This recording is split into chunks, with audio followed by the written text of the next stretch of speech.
فيلمنا بيبدأ مع بيث تشارنيل. بيث بتكون عايشة في منزل زوجها أوين وحيدة بعد وفاته. حياة بيث بتتأثر جدا بعد وفاة زوجها وبتميل أكتر للشرب علشان تقدر تنساه. حالة بيث وصلت بيها لدرجة إنها مش بتقدر تنام بالليل، لحد ما في يوم من الأيام وهي نايمة بالليل بتسمع صوت حد بيخبط على الباب بره البيت. بتستغرب بيث لأنها مش متعودة إن حد يجيلها في وقت زي ده، ولما بتنزل بيث علشان تفتح مش بتلاقي حد بره، فبتقفل الباب وبتمشي وبتشوف فجأة خيال على هيئة شخص في مراية الباب، وبتقرب من الباب علشان تتأكد، لكن كل ده بيطلع مجرد خيالات. وتاني يوم الصبح وقبل ما تتحرك بيث على شغلها بتسمع صوت الباب بتاع البحيرة بتاعها مفتوح، فبتتحرك ناحية الباب علشان تقفله، لكنها بتتفاجئ بحاجة غريبة جدا وبتشوف آثار خطوات لشخص على شكل دماء، فبتمشي ورا آثار الدم علشان تنتهي بيها لأول البحيرة، وبيكون المركب بتاعهم زي ما هو مكانه. بعدها بتسمع صوت ضرب نار فبتترعب جدا وبتبص في كل اتجاه علشان تحدد الصوت جاي منين، لكن كل حاجة حواليها بتكون طبيعية جدا. فبتتحرك على شغلها وبتكون بيث مدرسة في الكنيسة الخاصة بمنطقتها، وهناك بتقابل صديقتها كلير.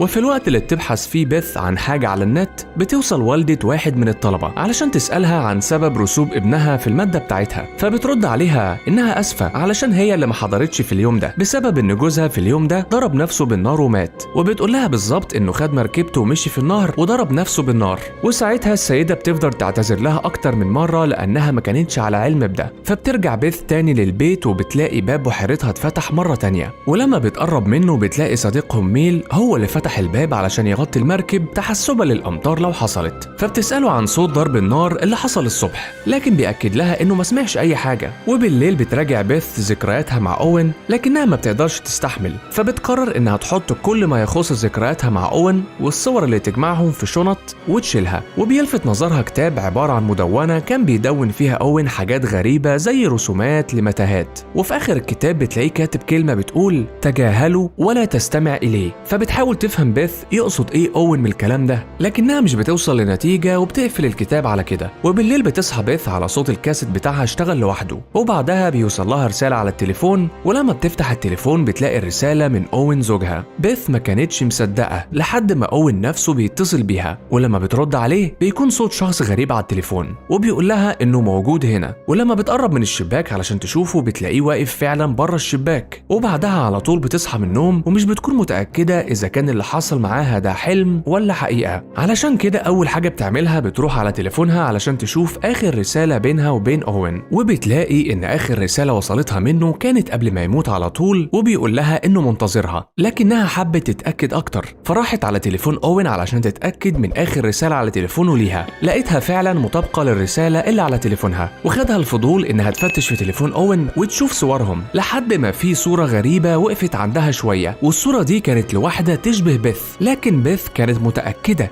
إن الصورة دي مش بتاعتها وإنها تخص حد تاني، وعلشان كده راحت لصديقتها كلير علشان توريها الصورة، فبتقول لها إنها ما تكبرش الموضوع ووجود صورة تانية لواحدة تانية على تليفونه ده شيء عادي. وبالليل بتخرج بيث مع صديقتها كلير وصديقهم جاري، وهنا بتبلغهم بيث إنها حاسة إن في شبح في البيت وإنه بيراقبها طول فترة وجودها في البيت. فبيرد عليها جاري وبيقول لها إنه ممكن يكون ده نوع من الجاثوم، فبتقوله بيث إنها تعرف الجاثوم كويس، لكنها بتقوله إن اللي بيحصل معاها هو العكس. وبعدها بتوريهم رسالة كان سايبها لها أوين قبل ما يموت، ومكتوب فيها إنها دلوقتي بس تقدر تعيش بأمان. والرسالة بتكون غامضة وراها شيء غريب، وكل الموجودين بيستغربوا من الرسالة. وبعدها بتمشي هي وكلير علشان يوصلوا لبيت بيث، وهناك بتنام بيث على رجل كلير علشان فجأة تصحى على صوت الكاسيت وهو بيشتغل لوحده، وصوت شخص غريب بيقول لها إنها تخرج بره البيت. وبتتحرك بيث بره البيت علشان فجأة تسمع صوت بنتين بيجروا من قدامها، وبتجري وراهم بيث فبتلاقيهم بيرموا نفسهم في البحيرة. وبعدها بيظهر بيت شبه البيت بتاع بيث بس موجود على الناحية التانية من البحيرة، وبعدها بيختفي تاني ونفس الصوت بيرجع يكلمها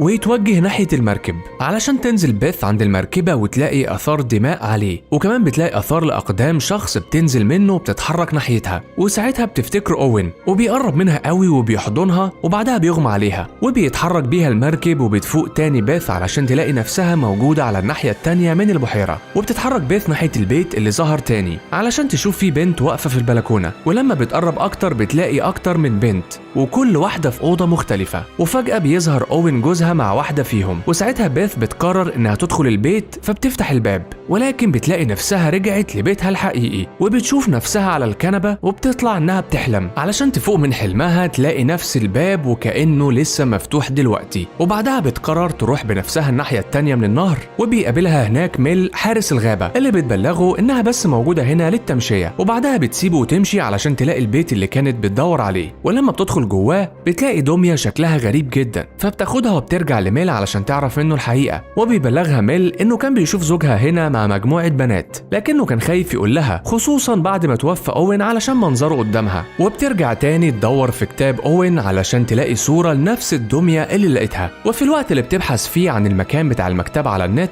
فجأة بتسمع صوت خطوات رجلين فوق منها، فبتطلع علشان تتأكد بنفسها، وفجأة بتلاقي خيال شخص جنب العمود وبيبص لها علشان تقرب منه وتحاول توصله لكنه بيختفي. وبعد ما بتوصل على المكتبة اللي اشترى منها أوين الكتاب فجأة بتشوف البنت اللي صورها موجودة على تليفون أوين، وبيكون اسمها مادلين، وبتعرف منها إن علاقتها بأوين مش أكتر من أصدقاء، وبتصدقها بيث وبترجع تاني للبيت. وفجأة بتسمع صوت خبط على الباب فبتنزل علشان تفتح الباب، فبتتفاجئ بمادلين وسبب وجودها هنا علشان تبلغ بيث بحاجة غريبة حصلت معاها بعد ما مشيت. وبتقول لها مادلين إنها حلمت حلم غريب جدا، وبتشوف في الحلم شيء غامض بيطارد بيث. وبتقول لها مادلين إنها وصلت مع أوين البيت هنا، وفجأة بقى تصرفه غريب وحاول إنه يقتلها من غير سبب وكأن شخص تاني بيتحكم في أفعاله. وبعد ما بتمشي مادلين بتروح تاني بيث الناحية التانية من البحيرة، وبتدخل البيت علشان تلاقي دليل. وفجأة رجل بيث بتقع في الأرضية الخشب بتاعة البيت علشان تكتشف بيث جثث البنات اللي حلمت بيهم اللي كانوا بيرموا نفسهم في البحيرة. ترجع تاني البيت وهي مش مصدقة اللي شافته، وبتدخل تاخد حمامها، وبيحضر الكيان الغامض مرة تانية وبيشتغل الكاسيت، وساعتها بتعرف بيث إنه حضر، وبتفضل تكلمه على إنه أوين لكن ما بيردش عليها، فبتنهار بيث من البكاء. وبعدها بتظهر كتابة على باب الحمام إنه موجود هنا، ولما بتقرب من المراية بتشوف خطواته على الأرض، وبعدها بتحاول تلمسه وبتحس زي ما يكون حقيقي لكنه بيحاول يقتلها، وبيقول لها إنه مش أوين. ولما بتبص في مراية الحمام بتشوف حد لابس نفس لبسها، وفجأة بيدخل عليها أوين وبيوريها إزاي اتصرف مع كل البنات اللي قتلهم. وفي نفس الوقت بتشوف الكيان الغريب وهو بيطاردها وبيحاول يسيطر عليها، ودايما بيظهر في شكل خيال، وبعدها بيشدها وبيوقعها من على السلم، وأخيرا بيظهر لها الكيان في شكل إنسان، وساعتها بتشوف نفسها على رجله وبيقول لها إنها ميتة. ولما بتسأله عن زوجها بيقول لها إنه دوره بس إنه كان يهمس في أذن زوجها وهو بيعمل كل حاجة بعد كده. وبعدها بنعرف إن بيث كانت بتحلم، وإن بيث اللي كانت على رجله هي الحقيقية، وبتفوق وبتشوف الكيان قدامها، وبعدها بيفضل يضرب فيها، وبيكون كل اللي بيعمله ده علشان يقدر يسيطر على روحها، وساعتها بيبقى هما الاتنين واحد.